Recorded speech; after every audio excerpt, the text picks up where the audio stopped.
सोबत 1 2 3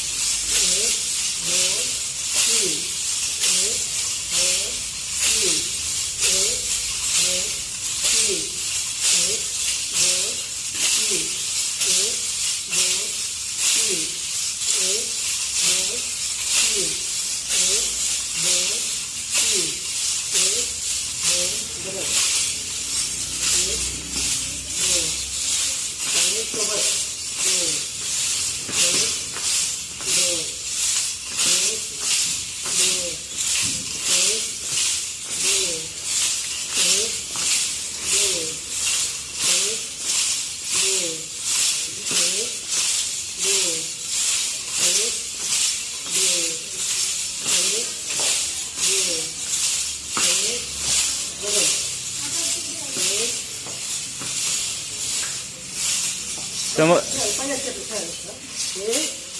2 3 फक्त उभं राहा फक्त उभं राहा